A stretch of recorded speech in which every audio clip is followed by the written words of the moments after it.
Olá, queridos irmãos, bom dia, boa tarde, boa noite ou boa madrugada para quem está me ouvindo em diferentes horários. Que a graça do Senhor Jesus Cristo, o amor de Deus e a comunhão do Espírito Santo esteja com todos nós. Um feliz sábado a todos. Na meditação de hoje vamos falar sobre Jesus, o GPS perfeito. Antes de começar, queridos irmãos, vamos fazer duas coisas. Primeiro, pause o vídeo agora, curta o vídeo. Aqueles que não se inscreveram no canal, já se inscrevam. Já. Um, dois, três, já. Já? Muito obrigado. Não esqueça de compartilhar depois o vídeo quando o vídeo acabar, tá bom? Quem quiser comentar também algo depois, pode comentar, tá bom? E a segunda coisa, vamos fazer uma oração para começar a nossa meditação. Pai nosso, no céu, santificado seja o seu nome. Senhor amado, esteja conosco agora. Vamos abrir a sua palavra, vamos estudar sobre a sua palavra, que o Senhor possa, o Espírito Santo possa me usar, me tomar e falar através da minha boca, que seja só um instrumento, e que possa, tanto eu quanto as pessoas, ter a mente aberta para que nós possamos aprender sobre isso e refletir e evoluir sobre esse assunto, né? E possamos cada vez mais estar contigo, mais próximo e mais íntimo do Senhor, querido Deus. Que o Senhor possa estar nos guiando agora e sempre. Muito obrigado por tudo. Amém. Queridos irmãos, é, as pessoas usam muito hoje em dia GPS, né? Para ir para um canto, para o outro, usar aquele Waze, Google Maps, né? Tudo, né? Que também chama de Google Mapa, né? Antigamente usavam muito mapas, né? Aqueles guias, né? Para se guiar. Mas nós sabemos que na Bíblia algumas pessoas foram guiadas por Deus, sem rumo, né? E nós percebemos que Deus, ele é o melhor GPS que existe. Jesus Cristo, Deus, Espírito Santo, eles são o melhor GPS, os melhores GPS que existem, né? Eu falo ele porque eles são como se fosse um só, né? Então, eles guiam. Por exemplo, Noé, ele foi às cegas dentro da arca, ele ficou um ano dentro daquela arca, às cegas, né? A arca andando para lá e para cá naquela água que era uma água sem fim, né? Que a terra ficou inteira, o planeta inteiro embaixo d'água, né? Ah, mas não era só 40 dias, 40 noites? Não. 40 dias, 40 noites de chuva. Sem cessar. Só que antes de começar a chuva, Noé já tinha entrado na arca uma semana antes, né? Então, e até que aquela água toda cessou, ele ficou na arca mais de um ano, né? Até que essa água cessou.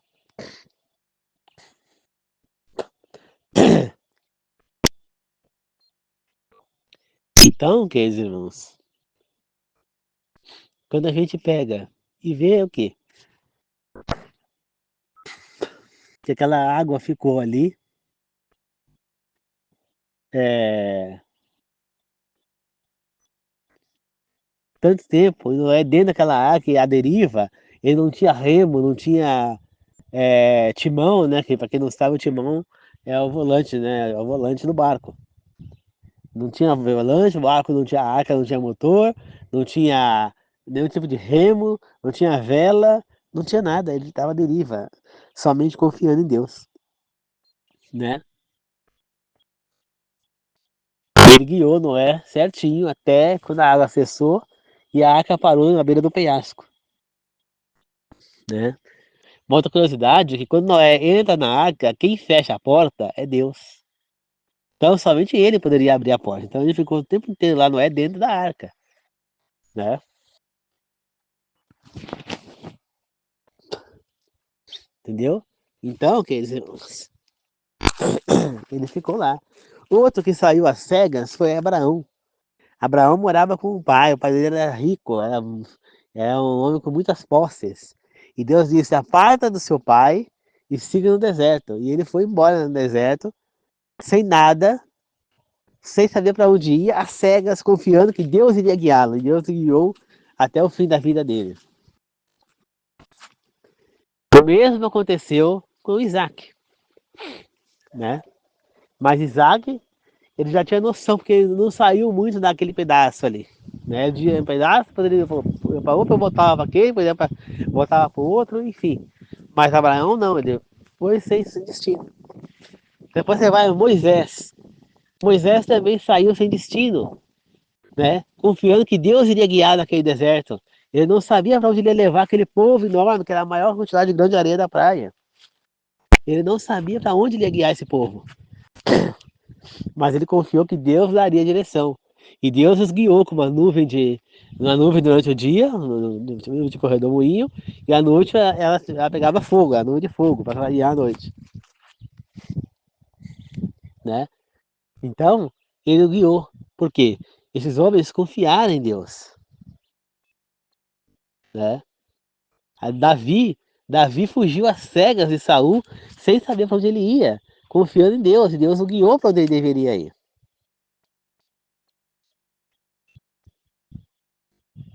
né? Então a gente vê o que, queridos irmãos? Que esses patriarcas, esses profetas, eles confiaram em Deus. E Deus os guiou. E é essa confiança que é o intuito da habitação de hoje, que nós devemos ter em Deus. Confiar que Ele nos guiará. Então, que nem por exemplo, olha o meu testemunho. Deus me guiou até aqui, nesse sítio, né? Quando que meu pai podia imaginar há 40 anos atrás, quando ele comprou esse sítio, que ele viria morar aqui, que isso seria como está hoje. Nada, ele comprou isso aqui, era um matagal. Quando ele veio aqui a primeira vez, meu tio morava no sítio do lado aqui. Meu tio falou, entra, pode ir pro meio do mato, que a estrada tá boa, não tem nenhum problema. Você vai chegar na minha casa. Meu pai foi andando no meio do mato, quando faltavam 50 metros no máximo da casa, que ele viu a casa do meu tio, tanto mato que tinha. E aí o herdeiro, que era dono desse pedaço aqui, ele tava querendo vender e meu pai comprou, porque o pai dele gostava daqui. O pai dele tava morando com o tio ali. E ele falou, compra aí, esses lá estão vendendo, né? Eu não aguento mais morar com teu irmão aqui, meu pai. É muita briga, muita coisa. E aí meu pai pegou, comprou aqui o sítio, desmatou uma parte, fez a casa, né? E aos poucos nós fomos capinando, fomos bosqueando, fomos transformando isso aqui numa outra coisa, né? E aí o... ele construiu uma casinha também pro pai dele lá, que tá aí até hoje a casinha, já foi reformada, ampliada, mas continua lá a casinha. E aqui a gente vinha pra cá de vez em quando, às vezes, algumas vezes por ano a gente vinha aqui, pelo menos a cada 2 feriados a gente vinha, porque um feriado geralmente foi na praia, eu gostava de ir na praia, né? E outro feriado vinha pra cá. Uma coisa que eu não gostava muito de ir pra cá é porque a gente tinha que pôr tudo pra fora, depois a gente tinha que sair, pôr tudo pra dentro da casa, porque roubavam, né? Porque não dá pra tirar de fora da casa, entendeu? Nem lâmpada a gente deixava. Então, é, como é que fala? Então é, isso aí é meio cansativo, né?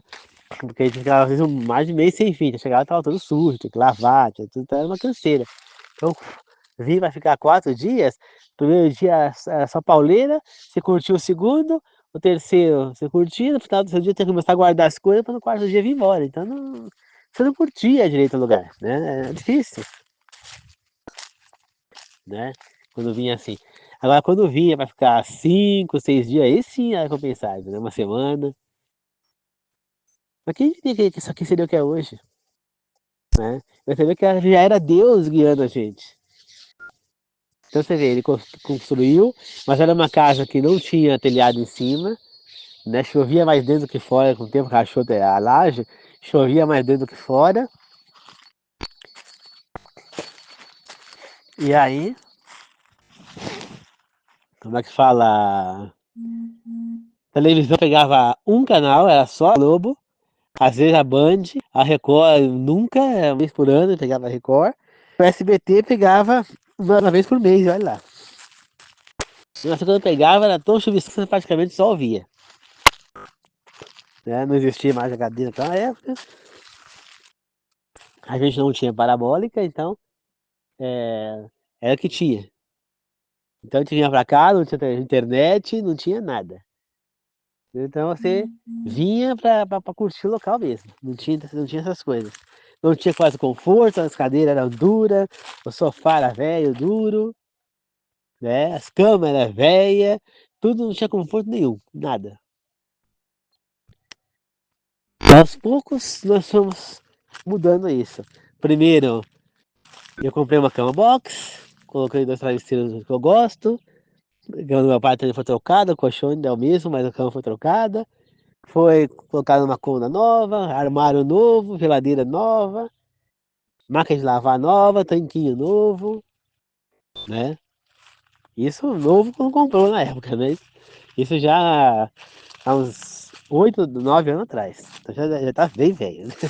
Mas tudo acertadinho, sofá foi trocado, e aí a casa foi melhorando, foi feito telhado em cima, foi posto grade em volta da casa toda, né, das janelas, né, até do banheiro tem grade, das portas. E foi colocado primeiro a antena da Claro, depois agora essas duas antenas que tá funcionando bem, pegando um monte de canal, mais de 500 canais, a imagem limpa, digital, né? Internet, foi proposto uma internet, eu usava internet, eu botei uma internetzinha, o chip, né? Você pegava, punha lá na, no modem o chip e com uma antena lá de fora puxava a imagem. Mas ela funcionava mais ou menos, depois foi ficando mais difícil, aí eu coloquei um amplificador adicional, aí sim funcionou bem, mas era limitado, você não podia ficar usando porque ela acabava. Aí depois veio a banda larga e hoje nós estamos aqui, morando aqui, com internet banda larga, com televisão, com tudo que tem direito, com conforto, não falta nada. Quando é que a gente podia imaginar que isso iria acontecer há, há 6 anos atrás, por exemplo, no 2019? Imagina se estava pensando em vir morar aqui. Pelo contrário, jamais queria largar da minha casa em São Paulo. É lá que eu me senti em casa. Sempre que eu chegava, eu ficava lá do Ocilar. Agora eu falo isso aqui. Lá do Ocilar, eu vim aqui. Eu chego lá em casa, para mim é um lugar estranho, sabe? Não sei, eu não vejo mais como casa. Eu sei eu sei, eu tenho as lembranças que eu vivi lá 30 anos da minha vida, 31 anos, mas, mas, é, mas chego lá é uma coisa estranha, não é adapto mais. Né? Eu chego lá, eu vou tomar banho lá no banheiro, eu acho o tamanho do box lá enorme, aqui o box é pequeno, lá é grande, nossa, que box grande, não sei o que, eu já não me sinto mais bem lá, entendeu? Fico muito acelerado na cidade agora, né? Eu acostumei, sabe quando o organismo acostuma a uma coisa relaxada, né, aqui? Então a gente fica mais calmo. Só que aquele barulho, aquela confusão na cidade vai acelerar você. Como o teu organismo não está mais acostumado com aquilo, aquilo vai fazer você se sentir mal, entendeu? Então é difícil você morar num lugar desse aqui, você ir pra cidade. Você vai ter que acostumar, é outra vida, né? E fazer o caminho contrário também não é muito fácil, você vai ter que se adaptar, porque é uma outra realidade também, né? E eu, graças a Deus, me adaptei bem, porque Deus me guiou. Entendeu? Que esse irmãos? Deus me guiou para isso. Aí você vê, eu cheguei aqui, não existia a igreja que eu sigo aqui perto. Aí pelo Facebook, eu entrei em contato com o irmão da igreja que tem aqui a 8,5 km daqui no São Lázaro, aí por dentro. Aí ele pegou e falou que depois de um tempo que ele me respondeu, ele falou, ah, tá, eles estão com um grupo aí, tá, essa peba. E tá, eles estão para abrir uma igreja aí. Aí ele falou que ele ia me passar o endereço e tal, mas eu passei na rua e eu ouvi a igreja falar ali, ó, abriu a igreja ali, eu vou vir aí. E eu comecei a frequentar ali onde eu me batizei. Então você vê como Deus vai preparando tudo, até a igreja onde não tinha, abriu para eu poder frequentar. Então, queridos irmãos, ele é o guia. Deixa Deus te guiar, confia nele. No momento certo, tudo vai acontecer. Que nem, por exemplo, ele fala, eu tô com 30, eu vou fazer 36 anos no mês que vem, no dia primeiro, e ele fala, até hoje você não casou, solteiro, não tem mulher, não tem filhos, né? Meu sobrinho já tem 2 filhos, que é mais velho que eu, é, 4 anos e pouco. Meu outro sobrinho, que é mais novo, 2 anos, também já tem filho. Meus primos, a maioria, todos têm primos, têm filhos, né? Até mesmo os que têm a minha idade. E eu acho que sou o único neto do meu avô que não tem filhos, né? Tanto de um avô quanto do outro. Acho que todos os outros já têm filhos. Eu acho que só, na verdade, a minha prima, ela não teve filhos. Ela morreu sem ter filhos, né? É, e tem também, acho que um primo, parte de mãe também, que não tem filhos também. Mas os demais, todos que já têm filhos, entendeu? Então, eu não tenho. Mas não tem por quê, porque Deus não quer. Não é o momento. Deus vai saber a hora certa de arranjar a pessoa certa. Não adianta eu querer ir atrás de qualquer uma, né? Que nem, por exemplo, você vai pra rua, você vê um monte de moça até, fala até, até você tá caçando. Hoje eu vi no mercado ali uma menina de vai ter uns 12 anos, 13 anos, parecendo uma garota de programa. Tava com alguém na minha casa, que deve ser o pai dela. A menina tava vestida com um bustierzinho, uma coisa, com a barriga de fora, com um short curto, folgado, mas mostrando toda a parte traseira dela também. Totalmente chamariz. E os homens tudo olhando pra ela. Então você acha que ela tá vestida corretamente? Acho que isso é a maneira de uma moça de família se vestir? Acho que não. Você acha que eu quero casar com uma moça como essa? Nunca. Eu posso olhar, eu posso sentir atraído. Claro, eu sou homem, né? Eu tenho hormônios, é lógico que eu vou ter eu tenho instinto pegador também, é lógico que eu vou sentir atraído. Não vou ser hipócrita e falar que não, né? Eu tentava evitar de olhar, porque eu não me sentia bem estando olhando. É uma menina, uma criança, mas ela estava se mostrando. Eu não me sentia bem, então eu virava a cara para outro lado, virava, saía de perto e ia para outro canto da minha cara para não olhar, porque eu não queria olhar. Porque ficando perto é difícil não olhar, né? Então, é, aqui não, mas porque não, posso até olhar, mas casar com uma menina vestida desse jeito, jamais. Né? Eu só casaria com uma moça que fosse de Deus, uma moça que se vestisse como uma pessoa de Deus, uma moça que vivesse como uma pessoa de Deus. Todo mundo não quer. Então eu não vou casar com qualquer uma. Eu vou esperar que Deus me mostre a pessoa certa. Enquanto essa pessoa certa não aparece, eu vou seguir a minha vida. Eu confio nele. Eu confio nele que a hora que for para ser, eu vou entrar no mercado de trabalho, vou conseguir um trabalho novamente. Então, ele que vai decidir para onde eu vou. Eu estou entregue nas mãos dele. Os meses que eu trabalhei, eu dei o dízimo na igreja, porque é o certo a se fazer. Não me interessa o que eles vão fazer com o dinheiro, interessa que eu dê o dinheiro para Deus, para a causa ministerial. Agora, o que eles fazem com o dinheiro não importa. Se eles fizerem algo errado, eles vão pagar depois, vão responder para Deus por isso. Mas eu fiz a minha obrigação. Né? Vale a intenção de eu ter dado o dinheiro. Dízimo. Então, eu dei. Entende, queridos irmãos? Então, nós devemos confiar em Deus, assim como Noé, Abraão, Moisés, Davi, todos confiaram em Deus, saíram às cegas, sabe, sem saber para onde ir, e Deus os guiou. Deve ver que Moisés, mais de uma vez, ele fugiu do Egito e Deus guiou ele naquele deserto até a casa de Jetro.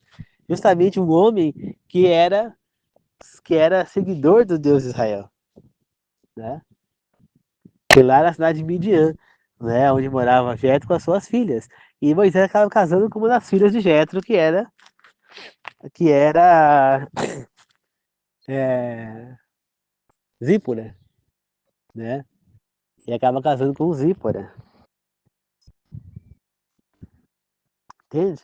Então, é, por casar com Zípora, Moisés acaba vivendo naquela família e ali ele conhece mais a Deus com Jetro, entendeu? Midian, para quem não sabe, era um dos filhos de Abraão, se chamava Midian. E ele fundou aquela cidade onde morava. Então, Jetro também era descendente de Abraão, só que ele era filho de Midian e não da descendência de Isaac. Como Midian, ele não era tão temente a Deus 100%, mas é uma coisa assim, aquilo acabou sendo passado mais ou menos. Algumas pessoas da cidade seguiam a Deus, mas a maioria não. A maioria era, você vê a Serai, essas notícias e um monte de coisa, tinha um monte de prostituta na cidade, mas Jetro era o nome de Deus. E foi para lá que Deus mandou Moisés para que ele fosse preparado para voltar para o Egito, para libertar o povo. Então você vê como Deus guia as pessoas. Então confia em Deus porque Ele vai te guiar. Não tô falando pra você pegar e vendar os olhos e sair às cegas por aí, não tô falando isso. Mas eu tô falando para você deixar que Deus guie a sua vida. Confiar nele, pois esses homens confiaram. Imagina você no lugar de Noé. Você lá no meio do- da, dentro da arca, lá dentro da arca, fechado, uma arca à deriva, sem saber para onde você ia, só tinha água para todo lado, você dentro daquela arca preso, sem remo, sem nada, sem poder direcionar nada, somente na confiança em Deus. É só isso que ele fez. Será que você conseguiria isso?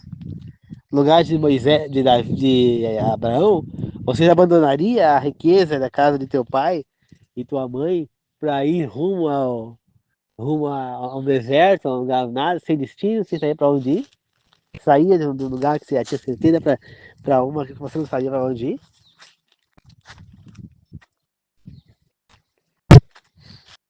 Hã? Será que vocês teriam essa coragem que Abraão teve? Será que você, assim como Moisés, teriam coragem de enfrentar o reino mais poderoso da época para libertar o povo e sair com o povo rumo ao deserto sem saber para onde ir, sem ter uma bússola, sem ter um GPS, sem ter nada, mapa, nada, sair às cegas, confiando só em Deus? Será que você confiaria? Hã?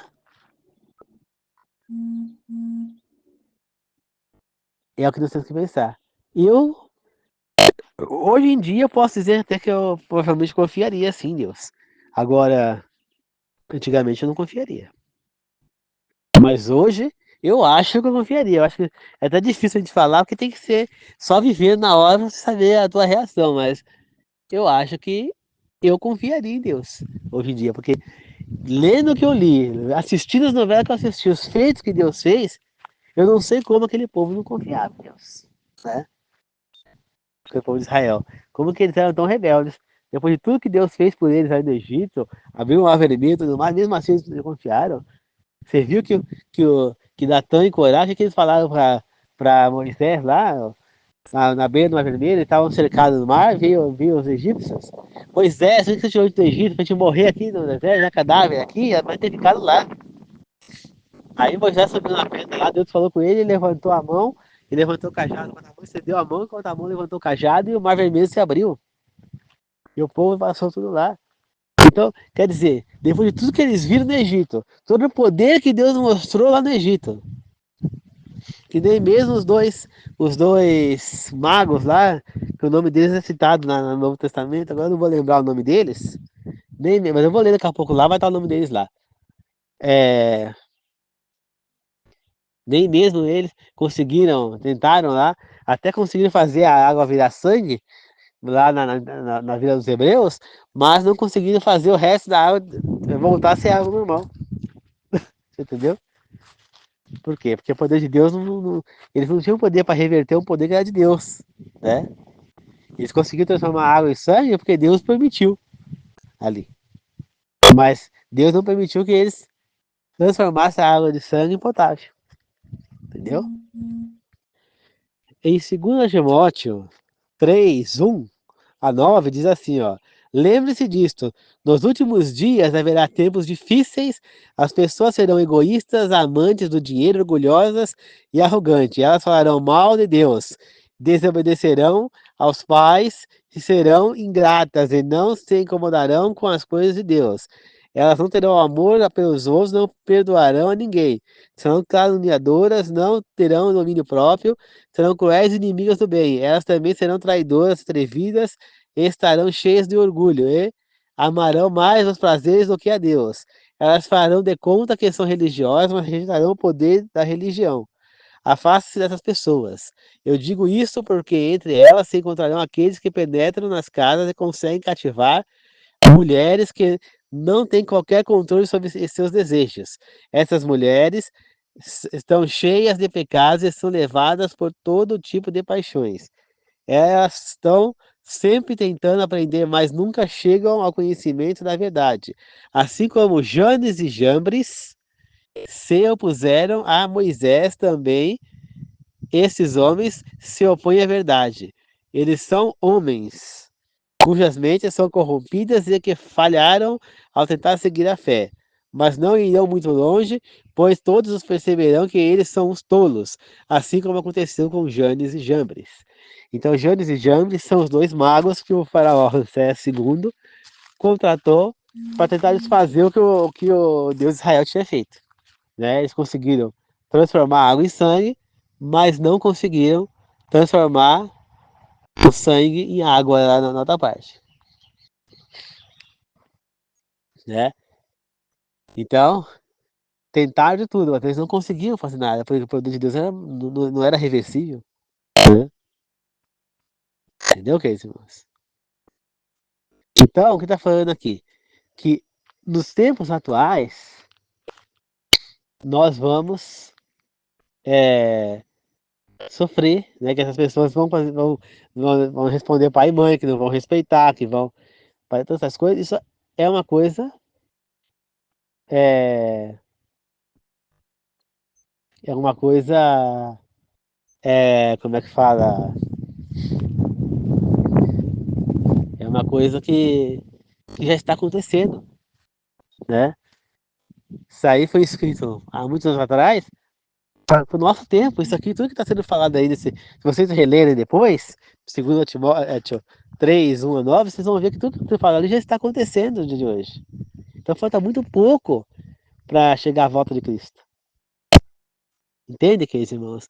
Então, essas pessoas são distantes da fé, não confiam em Deus. Essas pessoas, elas seguem um Deus que contaram para ela, que ela ouviu falar, então ela sentiu, ela gostou do que ela ouviu falar e decidiu seguir aquele Deus. Mas ela não conheceu, ela não sabe do que realmente ele é capaz, ela não sabe da promessa que ele fez, ela não sabe quais são as profecias, o amor que ele tem pela humanidade, todos os feitos que ele já fez na história da humanidade. Você entendeu? Ela não sabe. Você entendeu? Ela não sabe. Compreende, queridos irmãos?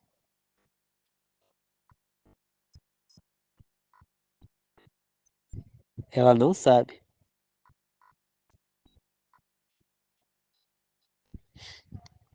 Então, queridos irmãos, é assim. Tá certo? Então nós temos que entender que não adianta só a gente saber sobre Deus, saber quem Ele é, ouvir falar dele na igreja. A gente tem que estudar, a gente tem que mergulhar na palavra para que a gente possa aprender de fato sobre Deus, para que a gente possa é, seguir a Deus, para que a gente possa ser fiel a Deus, para que a gente possa ser filho de Deus, para que a gente possa realmente servir a Deus, conhecer, se tornar íntimo dele e poder confiar. Você não confia no estranho. Se o estranho chegar para você e te der uma bala, possivelmente você vai rejeitar. Você até aceita por respeito, por educação, depois você joga a bala fora. Porque você não sabe o que tem nessa bala. Agora, se um amigo seu, o melhor amigo, te der uma bala igualzinha, você vai aceitar. Por quê? Porque você serve a Deus. Você entendeu? Porque você serve a Deus. Compreende, queridos irmãos?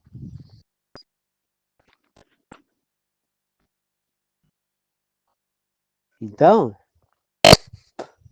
como você serve a Deus, você conhece, se torna íntimo dele. Você só pode conhecer, seguir, confiar nele se você conhecer ele de verdade. Agora, só você ouvir falar, você não vai confiar nele. Entendeu? Então você precisa conhecer de verdade. Você só conhece estudando a palavra, mergulhando nas escrituras. É a única maneira que você tem de conhecer a Deus e confiar. Abraão confiava porque ele conhecia a Deus, porque ele falava com Deus, né? Quem mais? Noé, ele confiava porque ele falava com Deus, ele conhecia Deus, né? Moisés, ele confiava porque ele falava com Deus, ele conhecia Deus, ele era fiel a Deus. Já Davi é diferente. Davi nunca falou com Deus diretamente, mas ele estudava a palavra de Deus, mas ele vivia para Deus, ele confiava em Deus, ele estudava, ele profundamente as escrituras, ele ouvia os textos, ele se interessava em aprender e ele aprendeu a confiar em Deus dessa maneira, pois ele não falava com Deus. Davi não foi profeta, ele nunca ouviu a voz de Deus, né? Que eu me lembre, não, né? Deus falava com ele através de Samuel, através de profetas e tal, mas não através dele mesmo. Deus nunca falou diretamente com Davi, né? Talvez por sonhos, né? Mas não como falou com Moisés, né? Então Davi confiava no Deus que ele conheceu. E é o que nós precisamos fazer, conhecer a Deus através das palavras. Os apóstolos não falaram com Deus diretamente, mas eles falaram com o Filho, que é a mesma coisa. E eles ouviram exatamente essas palavras que estão na Bíblia, escritas para nós hoje em dia. Ali eles passaram a confiar em Deus, foram convertidos. E é o que nós precisamos fazer, confiar em Deus através das palavras da Bíblia. É a única maneira que a gente tem de conhecer esse Deus, o que é capaz, qual é o seu amor por nós, né? Que independentemente do que a gente faça, ele vai continuar nos amando, tá certo? Só que ele não vai poder salvar aqueles que não quiserem ser salvos. Então, queridos irmãos, confie em Deus, tá certo? Vamos encerrar com uma oração? Pai nosso, estás no céu, meu Deus amado, que nós possamos, através do que aprendemos hoje, abrir as nossas mentes, nos aprofundar mais na Bíblia, para te conhecer profundamente, para que possamos confiar plenamente em Ti, meu Deus. Para assim como os nossos patriarcas, Noé, Abraão, Moisés, e como o profeta Davi, possamos levar, confiar a Ti e ser guiados por Ti, Senhor, que é o maior guia que existe na face da terra, é o maior GPS que nós temos. Que o Senhor possa abrir a nossa mente e criar na gente o desejo mais profundo, cada vez mais, de estudar as suas escrituras, de estudar as suas palavras, e o desejo de seguir a verdade divina e poder confiar plenamente em Ti e saber confiar que você protegerá, que nada de mal vai acontecer, porque Deus é conosco. Obrigado, meu Deus, pela proteção e por estar aqui nos guiando nesse momento. Obrigado por essa lição e por estar aqui dedicando seu tempo a nos ensinar. Obrigado, querido Deus. Que assim seja. Eu agradeço e glorifico. E quero que todos os que estão me ouvindo e a mim também, que tenhamos um excelente fim de sábado e que possamos, todos nós aqui, sempre poder ser fiel a Deus, e que todos nós, tanto eu quanto as pessoas que estão me ouvindo, possamos estar juntos na vida eterna, na ressurreição, e podemos encontrar a Ti, Jesus Cristo. Muito obrigado a todos. Então, obrigado por tudo, querido Deus. Amém. Obrigado, queridos irmãos, por estarem me ouvindo. Espero que possam ter aprendido sobre essa lição de hoje. Confiai em Deus, porque Ele é o único que pode te guiar corretamente para qualquer direção. Ele é o único que pode te mostrar o que é melhor para você. Mas para isso você tem que estudar as Escrituras Sagradas, tá bom? Que a graça de Jesus Cristo, o amor de Deus, que a Espírito Santo esteja com todos nós. Que assim seja. Um bom fim de tarde, de sábado a todos. Amém.